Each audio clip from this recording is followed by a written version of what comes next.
Assalamualaikum warahmatullahi wabarakatuh. Salam sejahtera untuk kita semua. Yang saya hormati Bapak dosen pengampu mata kuliah pengembangan media pembelajaran, yaitu Bapak Yul Alfian Hadi MPD, di mana video ini dibuat untuk dapat mempresentasikan atau dapat menjelaskan materi mengenai pengembangan media pembelajaran yang telah dibuat.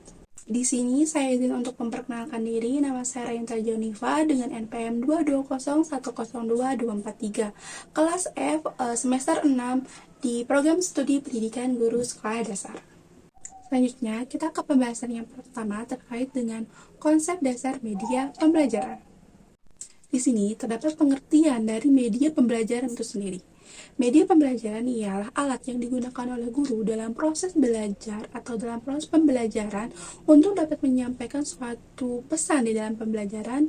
Ini dapat berupa berbagai bentuk, baik berupa materi maupun kejadian dalam kondisi tertentu sebagai sarana prasarana dalam pembelajaran atau proses belajar mengajar untuk dapat mencapai suatu tujuan pembelajaran. Selanjutnya, terdapat fungsi dari media pembelajaran. Media pembelajaran di sini memiliki fungsi penting di dalam pendidikan, di mana menurut Kem dan Dangton di dalam Arsyad tahun 2005 merincikan tentang fungsi dari media pembelajaran itu sendiri sebagai berikut. Yang pertama, penyampaian pembelajaran menjadi lebih baku.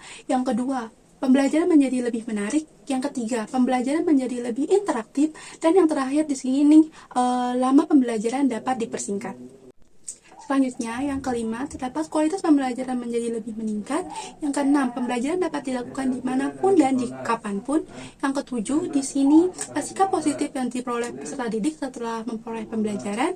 Yang kedelapan, peranan guru dapat mengarah ke arah yang lebih positif.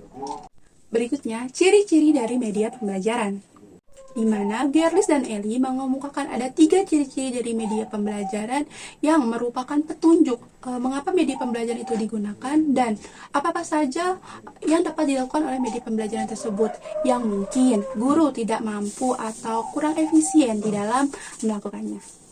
Di mana ciri-ciri tersebut antara lain sebagai berikut. Yang pertama, dapat ciri fiksatif atau bisa disebut dengan fiksatif property, di mana ciri ini menggambarkan media yang merekam, menyimpan, melestarikan, dan merekonstruksikan suatu peristiwa atau objek.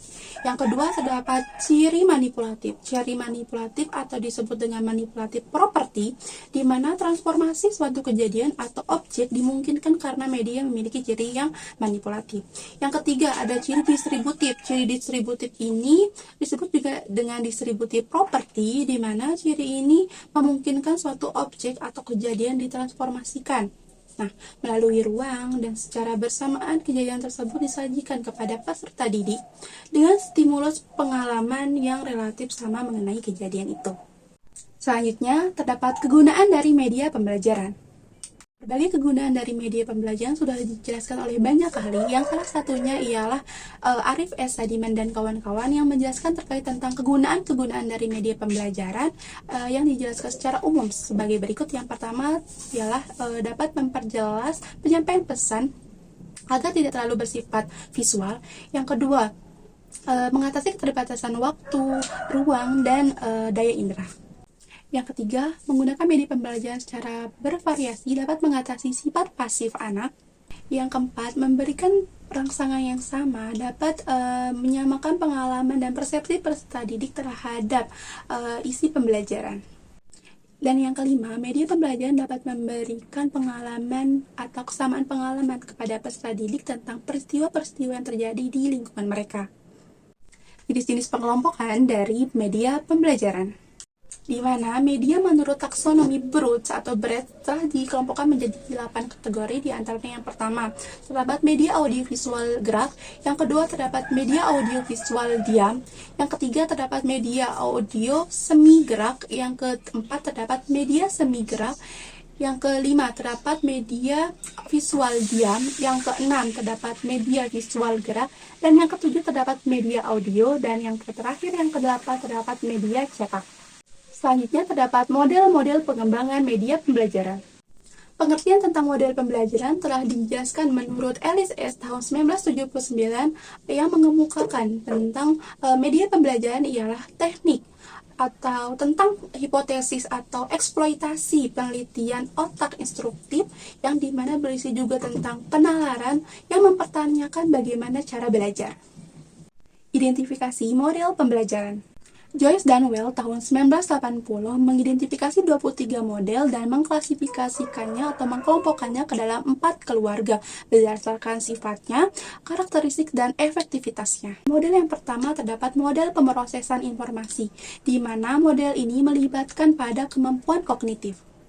Yang kedua ada model pribadi, di mana model yang termasuk ke dalam pengembangan ini ialah yang berhubungan dengan individu dan pengembangan pribadi.